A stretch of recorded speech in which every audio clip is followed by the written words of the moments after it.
The survival of a 14,000-ton capital ship often relies on a single geometric decision made years before the keel is laid. In the design of the USS Wasp, that decision was subtraction. Because naval limitation treaties capped Wasp's standard displacement at 14,700 tons, the design could not accommodate a fully developed underwater protection system, forcing a lighter and less forgiving protection scheme. They prioritized speed and aircraft capacity over survivability, creating a design known among crews as a tin-clad. On September 15, 1942, the physics of that trade-off were tested southeast of the Solomon Islands during operations supporting Guadalcanal. The test arrived in the form of a torpedo spread from the Japanese submarine I-19. This attack is technically notable not just for the target, but for the efficiency of the salvo. 2 torpedoes, possibly 3, struck Wasp in rapid succession on her starboard side. On a vessel equipped with a standard torpedo-defense system, a series of liquid and void layers would absorb the explosive energy and contain the flooding. Wasp lacked a fully developed torpedo-defense system. Underwater protection was minimal by later carrier standards. The shockwave from the warheads did not dissipate against a sacrificial bulkhead. Instead, it traveled directly into the ship's internal structure. This lack of dampening created an immediate, cascading failure mode. The initial explosions ruptured the forward aviation gasoline storage tanks, releasing volatile fuel into the lower compartments. Water pressure at the hangar and flight deck fire plugs collapsed because the forward loop of the fire main suffered an open break and was never effectively isolated from the rest of the system. This is the critical mechanical failure that doomed the ship. At the precise moment the fuel ignited, the crew lost the water pressure required to fight the fire.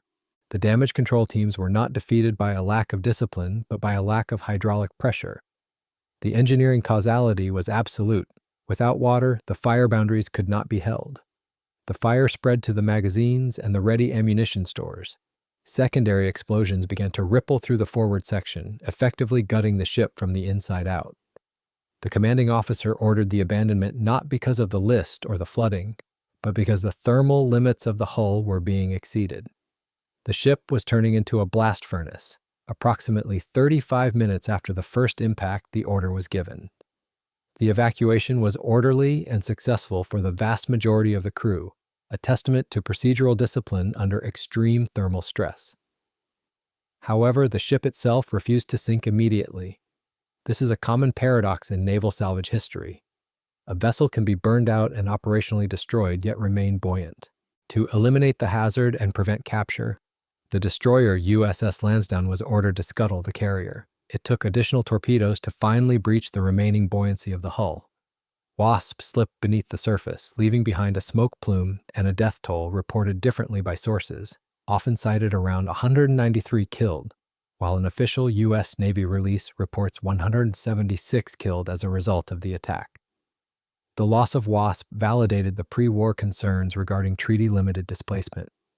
The engineering lesson was clear: speed and air group capacity could not compensate for a lack of passive defense. When the protective belt is missing, the margin for error effectively vanishes. The torpedoes from I-19 found the specific geometric weakness of the class and exploited it with mathematical precision. The carrier descended into the dark. The fire had stripped her of paint and weakened her steel, but the ocean was about to apply a different set of forces. As she fell toward the seabed, she passed beyond the practical depth limits of W-18 submarines and into the abyssal zone. The violence of the surface action was replaced by the silence of the deep static pressure. We know she burned, we know she broke. But for nearly 8 decades, the exact condition of the hull remained a matter of speculation. It was not until January of 2019 that we could verify how the physics of the fall rewrote the damage of the battle. 14,255 feet. This is the defining number for the current condition of the USS Wasp. At this depth, the resting environment is no longer the dynamic surface ocean where wind and waves dictate stability. It is a zone of near freezing temperatures, total darkness, and immense hydrostatic pressure. Understanding this environment is the first step in analyzing the forensic evidence provided by the survey. The water column above the wreck exerts a crushing force of over 6,000 pounds per square inch. This force does not negotiate. It acts uniformly on every square inch of the submerged structure, testing the integrity of every seal, void, and weld. When a vessel sinks to this depth, it passes through a violent transition. As the carrier plummeted from the surface, she likely reached a terminal velocity that subjected her external fittings to extreme hydrodynamic drag. Then, upon reaching the bottom, the static pressure took over. This creates a specific visual signature on the wreckage that is distinct from the damage caused by the torpedoes. We are not looking at a crime scene preserved in a vacuum, but one that has been subjected to a 70-year industrial stress test. The most vivid example of this deep ocean physics is visible on the anti-aircraft batteries. The survey identified multiple 20mm Oerlikon cannons still mounted on their pedestals. These guns were the last line of defense against dive bombers, equipped with steel shields to protect the gunners. On the wreck, these shields tell a story of extreme force. They are not merely rusted, they are bent backward, molded against the gun barrels as if the steel had become pliable. This deformation is a textbook result of the descent. As the ship fell, the resistance of the water against the flat surface of the shields created a drag load that exceeded the yield strength of the steel plate. The metal folded inward, wrapping around the breech and the barrel. It looks almost organic, like shrink wrap. This is a descent and impact signature, hydrodynamic loading on exposed plates, not hydrostatic pressure alone. It confirms that the guns were locked in position as the ship went down, and the violence of the fall stripped them of their geometric rigidity. Despite this structural violence, the preservation of the chemical makeup of the wreck is remarkably high. The deep coral sea is anoxic compared to shallow waters. The lack of sunlight prevents photosynthesis, which limits the biological growth that typically consumes shallow water wrecks. There are no massive colonies of hard corals encrusting the flight deck. Instead, the steel is covered in a light layer of silt and distinct, localized rusticles. This allows the remotely operated vehicle to identify small details that would have vanished in 300 feet of water. The robotic survey lights reveal the hosing on the 20mm mounts, still flexible in appearance, coiled around the base. The grease gears and elevation mechanisms remain identifiable. The hydrostatic pressure crushed the voids, but the cold, low oxygen environment paused the chemical degradation of the finer components. It creates a visual paradox. The heavy steel plates are bent and broken by the fall, but the delicate rubber hoses and thin control wheels remain intact. This duality defines the forensic survey. We are seeing the ship through the lens of two destructive forces. The first was the kinetic energy of the battle, the heat and the explosions. The second was the potential energy of the ocean itself, crushing the hull as it settled into the silt. The 20mm guns show us the power of the water. However, as the camera moves along the catwalks, we begin to see objects that defy this destruction. There are mechanisms that require precise engineering to function, and against the odds, they appear ready to operate. The pressure bent the steel, but the fire and the salt left a different mark on the more complex machinery. The resolution of the modern survey camera allows us to see the wreck not just as a structural shape, but as a collection of industrial artifacts. When the remotely operated vehicle pushes in close to the 5-inch gun mounts, the level of preservation becomes technically startling. We are not looking at vague outlines of weaponry. We can look down the barrel of the gun and identify the rifling grooves machined into the steel liner. These spiral lands and grooves, designed to stabilize a projectile, have remained sharp despite 77 years of immersion. This survival of fine detail brings us to the mechanism of galvanic corrosion. This is the chemical process that dictates what vanishes and what remains on a saltwater wreck. When two dissimilar metals are submerged in an electrolyte like seawater, they effectively form a battery. The less noble metal, typically the structural mild steel, gives up its electrons and corrodes at an accelerated rate to protect the more noble metal, such as the bronze or high-grade alloys used in gun sights, breech blocks, and rifling liners. The wreck of the Wasp is a massive demonstration of this chemistry. The structural plating is thinning and turning into rusticles, but the weapon systems, built from higher-quality specialized alloys, remain distinct. The quad 1.1-inch anti-aircraft guns, known colloquially as Chicago pianos, sit on their mounts with a defiant solidity. These were complex, notoriously jam-prone weapons that were rapidly phased out later in the war. Seeing them here, with their control seats and elevation gears intact, offers a freeze frame of naval ordnance technology from 1942. However, the most specific anomaly in the debris field is a weapon that arguably should not be there. On a rusted catwalk, the survey team noted a machine gun mount whose jacket and hosing appear consistent with an earlier water-cooled Browning-type installation. This gun is a technological fossil. By 1943, the Navy had largely abandoned water-cooled machine guns for shipboard defense in favor of the 20mm Oerlikon. The water-cooled system was heavy, complex, and required plumbing that was vulnerable to shrapnel. Its presence on the Wasp anchors the wreck firmly in the early war period. It confirms that the ship went down before the massive anti-aircraft refits that transformed the surviving carriers of the Essex and Independence classes. The preservation of the hosing on this mount is equally notable. Rubber and synthetic compounds often survive deep immersion because the organisms that consume organic materials like wood or canvas cannot digest the polymers. The hose remains curled around the tripod base, mimicking the curve it held when the gunner last adjusted it. The paint on the mount is also visible in patches, shielded by the silt and the lack of abrasive currents. This section of the wreck functions as an unintended museum gallery. It displays the transition of American naval power. You see the obsolete Chicago pianos and the water-cooled .50 calibers sitting alongside the modern 5-inch guns that would serve until the end of the century. It is a snapshot of a fleet in transition, frozen by the torpedoes of I-19. The guns are intact, ready to be elevated by hands that are long gone. But while the weapons have survived the chemistry of the ocean, the hull that supports them has suffered a far more violent structural fate. The structural trade-off that allowed the USS Wasp to carry 74 aircraft on a 15,000-ton displacement ultimately defined how she died. When the survey team located the hull, they did not find a single, cohesive vessel. They found a ship that had snapped in two. This separation offers the most distinct piece of forensic evidence on the entire site.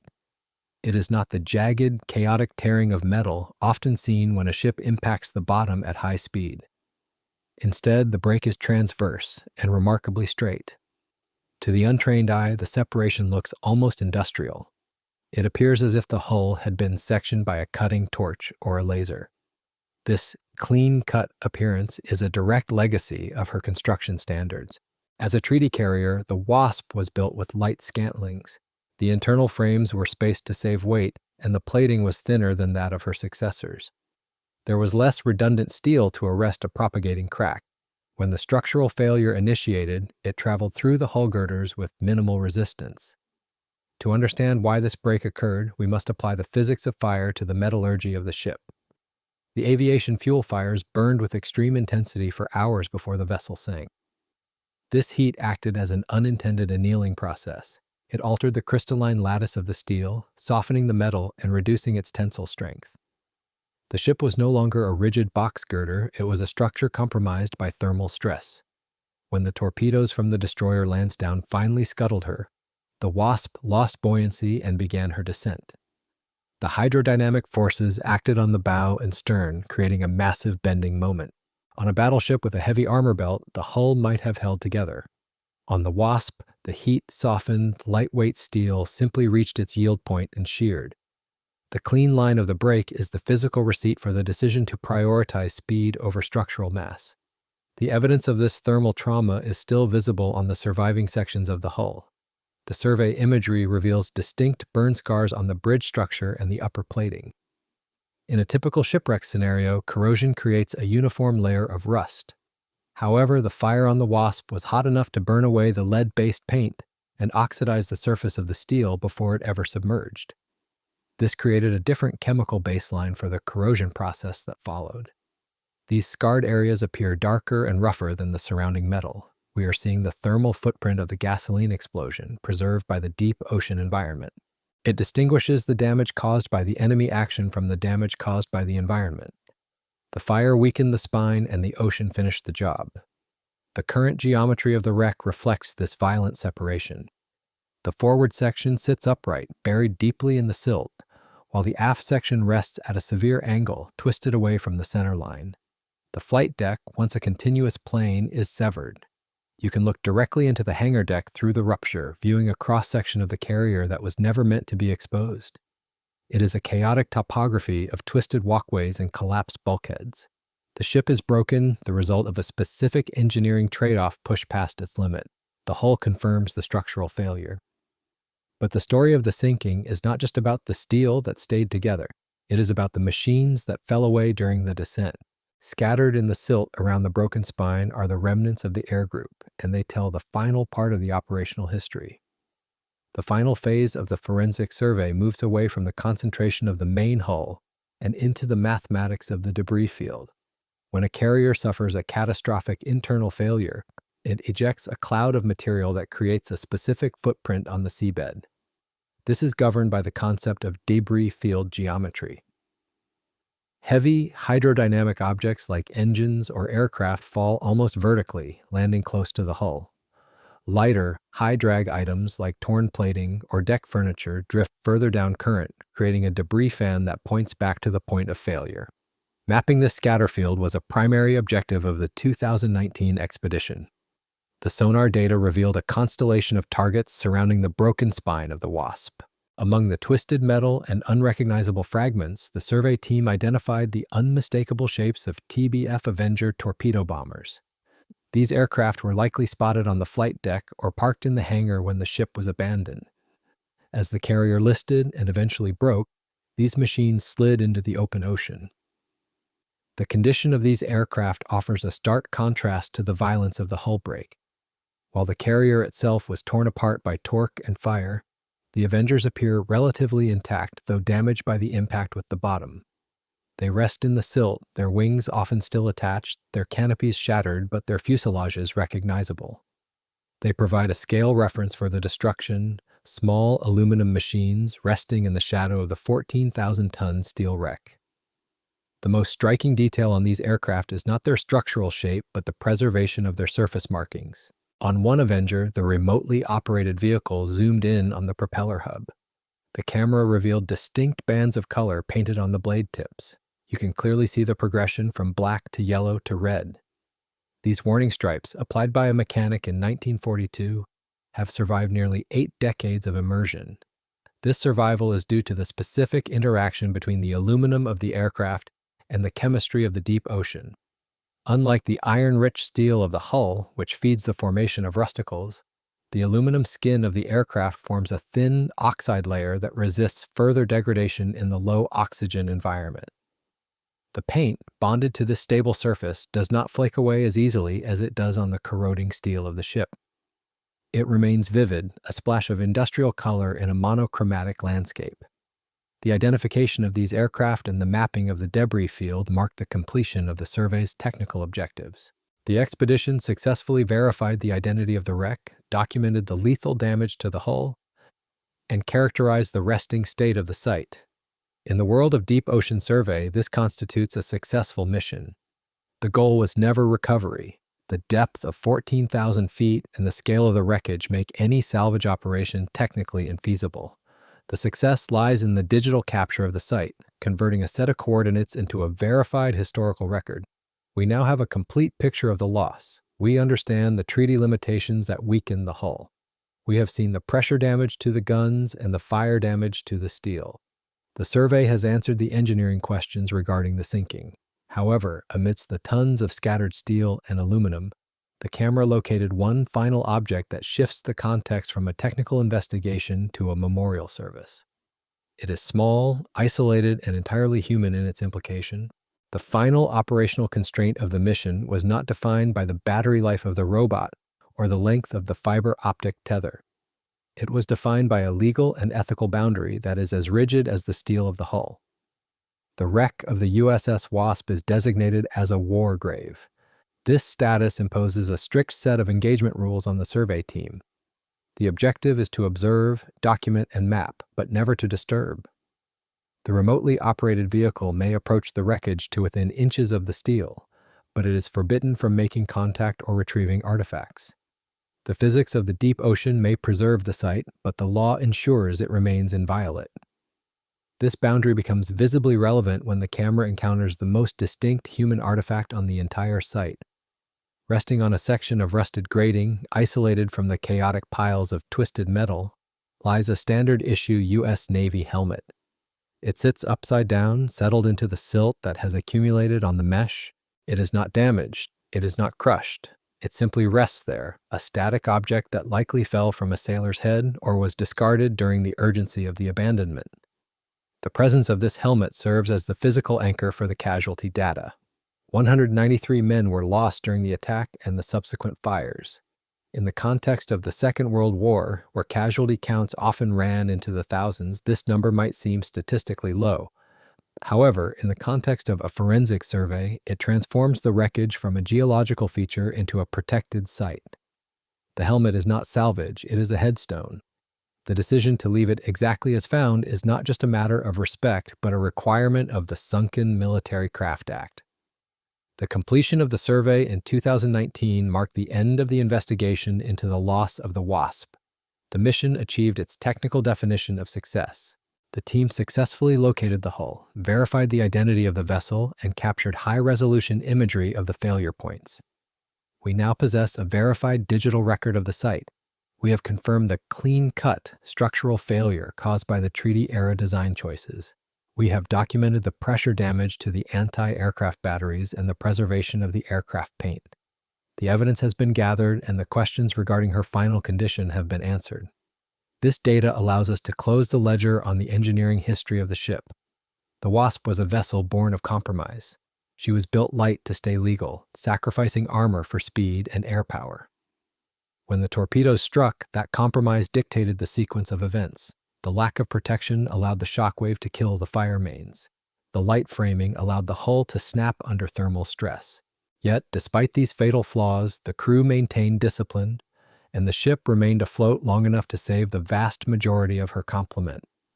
The wreck now sits in the permanent darkness of the Coral Sea, slowly converting from steel to iron oxide. The survey team retrieved the robot, and the ship sailed on, leaving the site exactly as it was found. There is no recovery plan. There is no future salvage operation. The helmet on the grating will remain there until the ocean chemistry finally dissolves it. The survey is complete, the map is drawn, and the Wasp continues her final silent watch at 14,000 feet.